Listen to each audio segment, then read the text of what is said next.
Ogres are large, brutish creatures, standing some 10 feet tall, and all of it bone and muscle.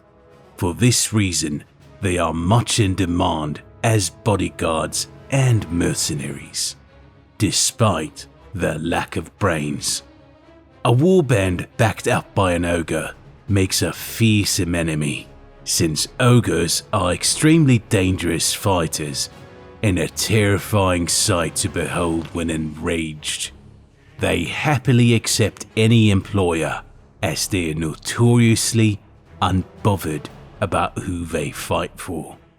I wonder which ogre is the best one in the old world.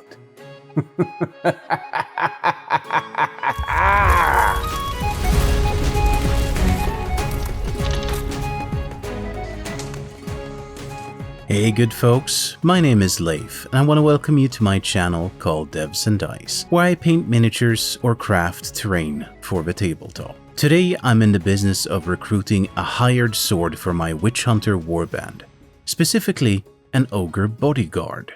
But which miniature can provide me with the best Ogre Bodyguard in the entire old world? I have gone out and got a bunch of Ogre miniatures, but which one is the best for Mordheim? I figured I would try to do this scientifically. I'm going to take the Ogre miniatures I have and grade the miniatures in a number of categories, on a scale from 1 to 5, where 1 is the worst of a bunch and 5 is the best. I will summarize the grades and my thoughts at the end of the video so that you, yes you, can make the best informed decisions. Let's get into it. Material. What pros and cons does each material present? First out is the metal miniature called Gorban the Ogre. It has a decent weight to it, which feels quite durable. The details of metal miniatures are generally not as good as modern resin or plastic models, and you will have to use superglue, which isn't as durable. There are some flash and mold lines that need to be removed, which will take some extra time to prep for painting. All in all, from the material, I honestly think this is most likely the worst one, so for me, that's a 1 out of 5. These two miniatures are also made for the game Rangers of Shadow Deep, but instead of metal, these seem to be resin casts. This means that they're lighter, but also retain quite a lot of details. There usually are some flash or mold lines which needs to be cleaned off, and in order to glue things, you would have to use super glue. All in all, for the material, I will have to say that I prefer this a lot over the metal one. I'm gonna give this a solid 3 out of 5. These lovely miniatures are from Victus, and I printed them using my trusty Uniformation GK2. Now, in general, resin printed models tend to be very susceptible for breaking or fractures, but I did a bit of a cocktail mix for these ones where I used normal grey resin but added some Sarayatech tenacious resin into the mix. I have to admit that I was quite nervous when printing them, since I have used the same settings I normally do when printing on the Uniformation GK2, but you know what? It printed them out just perfectly. The tenacious resin is supposed to add a lot more flex to the model, which should help if one was to drop it or such. In general, I think the details of the sculpting are clear and there is very little cleanup that is needed with the lack of mold lines. The downside with resin 3D printing is of course that you will have to use super glue, which is generally not the best when it comes to durability. But all in all, I think these will get a 4 out of 5 from me. The final material type is of course plastic, and this specific model is from Games Workshop. Now when it comes to the details, really this is best in class. It feels like the lightest one yet, since it is plastic and we can use plastic cement, which fuses the different parts to each other, meaning that this is by far the most durable. The only potential drawback from a material point of view is that there are mold lines and you need to clean them out, but usually that is something that is very easily done with a sharp hobby knife. For me personally, this one is the best, so a 5 out of 5 for plastic as a material. Accessibility. How easy is it to get a hold of a miniature? How much does the miniature cost? The ESP for these models on North Star Military's webpage is £11. I found it on various US web pages for around $18.99, and in my local friendly game store the price was around $18. The issue is though that in a lot of places these seem to be out of stock, so all in all I would give these a 2 out of 5 for accessibility and pricing. So these models are from DEVSANDDICE and cost around $15 for the entire Ogre mercenary pack on my mini factory. The estimated cost for me when printing 2 of these on my Uniformation GK2 around $0.6. But of course, you would have to consider the extra costs of buying a 3D printer, IPA alcohol, cure stations, and so on. But the beautiful thing is that once you have that, you literally have the potential of infinite amount of models at your disposal. From my perspective, it's hard to compete with a cost of not even $1. So for me, this is a solid 5 out of 5. As far as I know, Games Workshop miniatures can be pretty much found all around the world, which means that they are accessible. From a price point perspective, I know it depends a lot on where in the world you're looking, but the base ESP cost for the entire set is around $51. But you do get enough to make 6 ogres and 2 bonus goblin miniatures, and also the bases are included. So all in all, the cost per model is actually cheaper than the North Star military miniatures. I think that deserves a good 4 out of 5. Customization. What are your options on customizing the miniature? How easy it is to make the miniature be properly representative on the tabletop? WYSIWYG, as the cool kids say.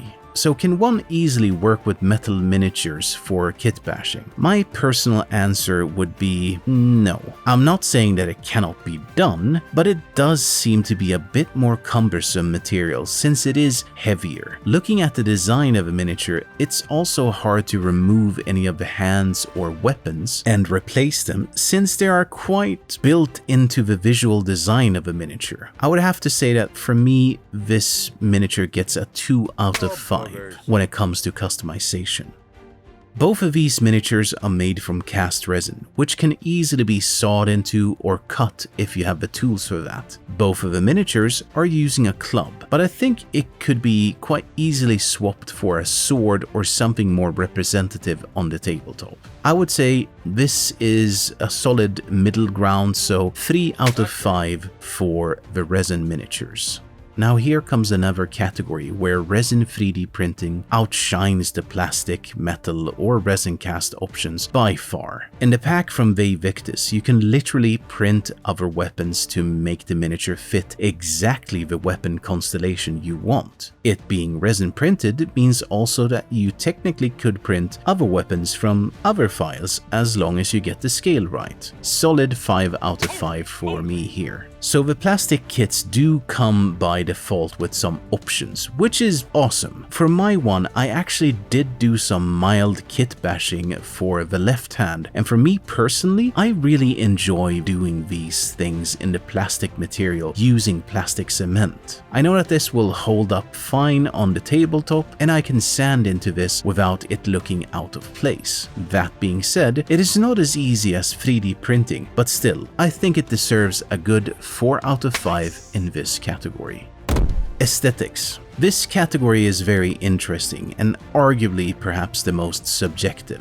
What I am looking for is how much the model looks like the ogres from the old world. What did the ogre miniature from Mordheim look like? And what sort of ogre artwork can we find in the Mordheim rulebook? To me, it feels like an ogre is essentially a giant-sized human. Most likely not the brightest of the bunch, but packs a hell of a punch. For me, this metal miniature does in fact convey that feeling, so I'm gonna give it a 4 out of 5. I think here we can agree that both of these resin cast miniatures have a lot of character. You can see that the ogres are powerful by their sheer size, but at the same time, you can also see that they're perhaps not the sharpest tools in the shed. For me, I think both of these are fabulous and really feels like they would fit perfectly into the old world. A full point in my book, 5 out of 5 for the visual design.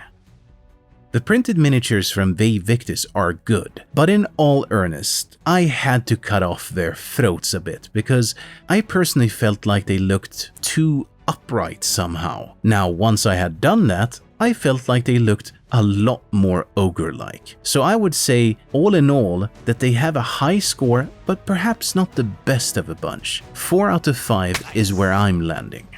For the modern Games Workshop miniatures, I feel like they are really detailed, look amazing, but in the modern process, they have lost a bit of humanity in my eyes. I think these modern plastic miniatures are much more violent and feral, which makes them look cool, but they lose a bit of the old school charm in my book. I'm gonna go for a middle of the road here for the aesthetics of these miniatures. 3 out of 5. Painting. How defined the details are, it really does affect the end result. I am in no means a professional painter, but should be considered more a happy hobbyist, so take this with a grain of salt. So after some time with this model at the painting table, I do appreciate the simple design of the miniature. It is essentially a bare-chested ogre with a sword, loincloth, and some rough pants. That being said, this miniature has the most undefined details of the bunch, so for me, I would have to go with a 2 out of 5. These miniatures were the ones I thought had the most character and detail, which made it somewhat easier to see what to paint. But one thing was really tricky, and that was the sheer depth of their eye sockets. Getting a small brush in there to define the white of the eyes and a small pupil was a challenge. But all in all, I really did like these miniatures a lot. 4 out of 5. The V Victus miniatures were quite simple and well defined in the details while maintaining a lot of character. Even though these are 3D printed and shouldn't be as defined, I never had any issues with seeing the details or such. I would have to score them with a solid 4 out of 5. So the visual design of this miniature was in all earnest my least favorite, but the details are super well defined and Games Workshop does make it easy for the painter on this one. I think I spent the least amount of time on it and all the details were quite easily accessible. I would have to say that this is the top score, 5 out of 5 for the Games Workshop Ogres. Just before we move on to the final results, I want to take this opportunity to thank my patrons for the support. A special shout out goes to my champion and legend level patrons. AKSen27, Andreas Winberg, Arjen Angenent, Bo Ahlgren, Ian Patterson, Jason Chastain, Lawrence Davis, Linus Bergefur, Mad Nurse, Magnus Solberg, Teddy, Battle Corgi the 7th, Leander, Mark Anton Laramie, and Niklas Swedenlind. Thanks guys, you're awesome. All in all, if we summarize this highly scientific and not at all subjective scoreboard, we can see that the winner is V Victus Ogres by a single point before the Games Workshop miniature. The resin cast ogres from North Star Military were strong contenders in the aesthetics and painting categories, but unfortunately had some lower scores in the accessibility and customization category. The metal miniature never came close in any category except, well, aesthetics. Now, that is from an all-over test, but for me personally, I have to say that I like them all. Well, perhaps the metal one the least, to be honest, but the aesthetics of the resin ogres and the V Victus ones are my favorites, which I think shined through in the painting stage. Which ones are your favorites? Please tell me in the comments below. Now, if you want to get into Mordheim, then YouTube suggests that you should have a look at these videos. Stay safe, and I will see you in the next video.